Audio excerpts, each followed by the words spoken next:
बिस्मिल्लाहिर्रहमानिर्रहीम। अस्सलाम वालेकुम नाज़रीन, आप यूट्यूब चैनल देख रहे हैं। मैं इमरान खान हूँ। एक प्रोपेगेंडा फैलाया जा रहा है कि लाहौर में इमरान खान साहब रावी पे कोई शहर बनाना चाह रहे थे और उसमें अब ये प्रोपेगेंडा किया जा रहा है कि ये वही सारा प्रोजेक्ट है जो अब डूब रहा है। तो आप याद रखें कि इमरान खान साहब ने रूडा बनाया था जो अभी भी मौजूद है। रावी अर्बन डेवलपमेंट ये एक पूरा प्रोजेक्ट था। तो ये जो अथॉरिटी बनाई थी इमरान खान साहब ने, और इसने एक नया शहर ऐसी जगह पे बनाना था और बहुत सारी डेवलपमेंट थी। इसमें दरिया को जो है वो झील में कन्वर्ट करना था। बहुत बड़ी बड़ी झीलें बननी थी कि इजाफी पानी वहाँ पे स्टोर हो जाता। उसके अलावा इन्होंने वहाँ पे मल्टी स्टोरी बिल्डिंग्स भी बनानी थी और जंगलात भी लगाने थे और जो माहौल है उसको भी महफूज रखना था। और जो ऊंचे इलाके हैं, जो रावी के वो वाले बैंक्स हैं जो ऊंचे हैं, वो दरिया के पेट को खुला छोड़ते हुए उसके बाहर जो है वो इन्होंने तामीरात करनी थी। और इसके लिए ज़रूरी था कि ये ऊंचे एरियाज़ के अंदर कंस्ट्रक्शन की जाती और शहर को इस तरफ ले जाते, और जो निस्बतन नीचे वाले एरियाज़ हैं जिन्हें आप दरिया का पेट कहते हैं, उन्हें महफूज रखा जाता ताकि दरिया अपने कुदरती रस्तों से गुजर जाता।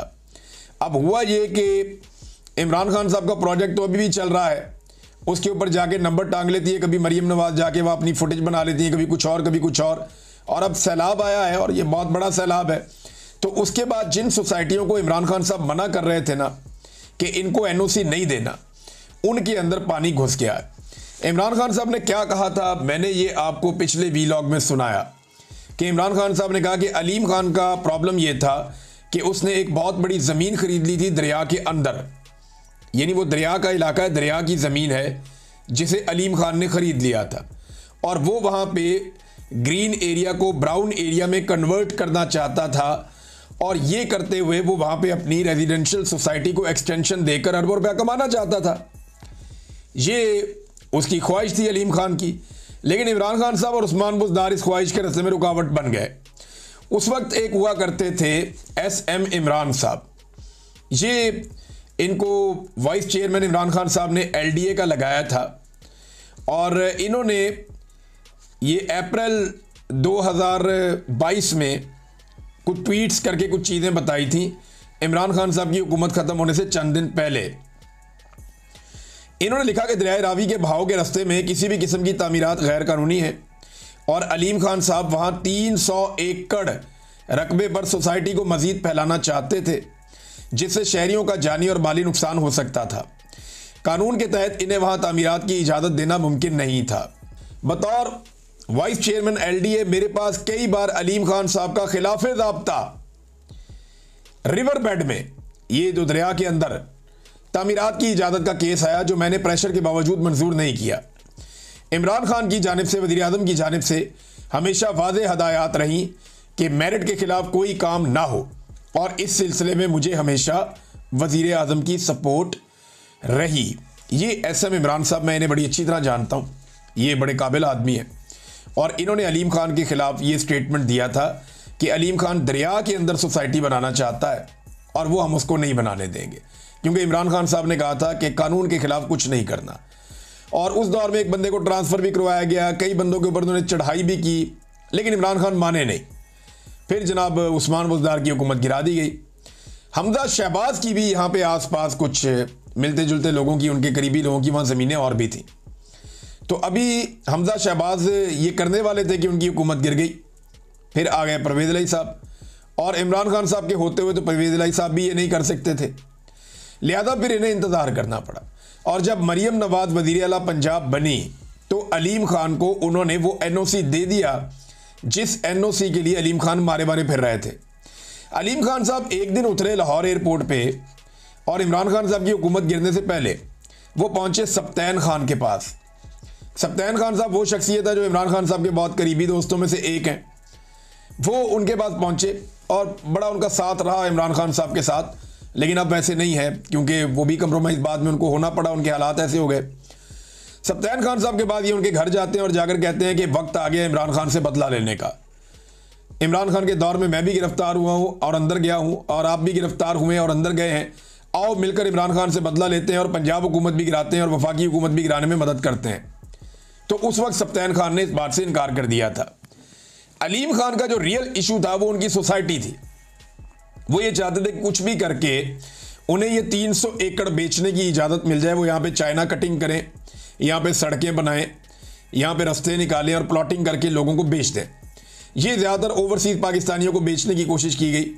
अब मरियम नवाज की हुकूमत आई तो उन्होंने हुकूमत में आते ही फौरी तौर पे ये NOC जारी कर दिया अलीम खान को। अलीम खान साहब को NOC जारी हुआ और दरिया के अंदर पूरी एक सोसाइटी बन गई। अब जब भी कभी बारिशें होनी थी या दरिया में पानी बढ़ना था तो उसका नतीजा यही निकलना था। अब मैं हैरान हो रहा था कि गुज़िश्ता 1-2 दिन से अलीम खान दरिया रावी पे क्या कर रहे हैं, उनकी तो ये वजारत ही नहीं है। वो तो फेडरल मिनिस्टर कम्युनिकेशन वो उधर है, लेकिन वो ये सड़कें वड़कें मामला तो पूरे पाकिस्तान के ख़राब हैं। जो ज़्यादा मामला ख़राब हैं वो खैबर पख्तूनख्वा में हुए हैं। अभी चित्राल में बहुत बुरी हालत है, हालत जो है वो गिलगित बल्तिस्तान की आपके सामने है, फिर नीचे बहुत सारे पंजाब के और जाके। लेकिन ये बंदा रावी पे क्या कर रहा है लगातार 2 दिन से, तो अब बात समझ आ रही है ये बंदा रावी पे क्या कर रहा था। इसके बारे में एक ख़वातीन है कुछ बता रही हैं, ज़रा ये सुने। एक खातून तो बदवाएं दे रही है, लेकिन ये ज़रा ख़वातीन की आप बातें सुने, उन्होंने क्या क्लेम किया कि रावी के ऊपर इन्होंने कितना बड़ा जुल्म किया। ये सुने ख़वातीन को अब क्या बता रही हैं। अगर हमारा खुशी होता ना, उन्हें पानी नहीं तोड़ने देना था। पार्क व्यू वाले ने पानी तोड़वाया, उसने अपनी स्कीम बचाई, नहीं तो इतना सफेद तक आ जाता था, पानी पीछे हो जाता था। कभी इधर नहीं आया। अलीम खान उन्हें बंद तोड़वाया। अब अपनी सोसाइटी बचाने की। हाँ जी, क्योंकि वो अमीर था ना, हम माड़े बंदे। हमने बच्चों के लिए बनाया अपना, 10 तोले मैंने सोना बेच के बनाया, कर्जा भी उठाया। बात सुने ख़वातीन की, वो कह रही 10 तोले सोना भी बेच दिया, कर्जा भी उठाया, गरीब आबादी के अंदर अपना घर बनाया। हम गरीब थे ना तो हमारा बंद तोड़ दिया। ये फिर इसका मतलब है अलीम खान साहब दरिया के अंदर जो घूम रहे थे, ये बंद तोड़ने के चक्कर में घूम रहे थे कि मेरी सोसाइटी बच जाए। क्योंकि देखें ना, जब आप पानी को फैला देते हैं आबादियों में और उसको मुख्तलिफ रास्ते दे देते हैं तो फिर वो कुछ जगह महफूज भी हो जाती हैं ना। तो अपनी सोसाइटी को बचाने के लिए मुबैना तौर पे जो ये ख़वातीन कह रही हैं, एक और ख़वातीन भी रो रही थी, उनकी भी मैं वीडियो सुन रहा था, वो तो बदवाएं दे रही हैं बेचारी। ये सुने आप।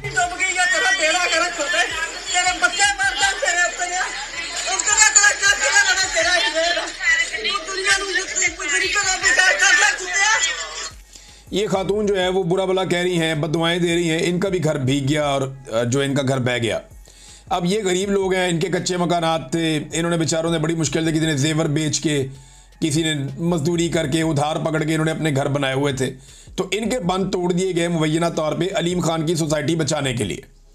सोसाइटी फिर भी नहीं बची और क्लेम उन्होंने किया जनाब कि हमारी सोसाइटी के अंदर कुछ भी नहीं हो रहा, आप लोग अपनी सोसाइटी के अंदर मौजूद रहें। और फिर जिस तरह उसके अंदर पानी दाखिल हुआ, पहली इतला ये आई कि जब सरकार को पता चला कि ये सोसाइटी डूबने वाली है तो उन्होंने वहाँ पे अनाउंसमेंट करवाई सरकारी बंदे भेजकर। तो उन सरकारी बंदों को इन्होंने डरा धमका के और उनके साथ बदतमीज़ी करके उनको अपनी सोसाइटी से बाहर निकाल दिया। और बाद में ये गर्म भी हो गए कि जनाब इन बंदों को ट्रांसफ़र किया जाए। सुना 1-2 लोगों की ट्रांसफ़र भी होगी, वहाँ पे काफ़ी बदतमीज़ी अलीम खान के लोगों ने की। अब तक के लिए इतना ही, अपना ख्याल रखिएगा, अपने चैनल का भी। अल्लाह हाफ़िज़।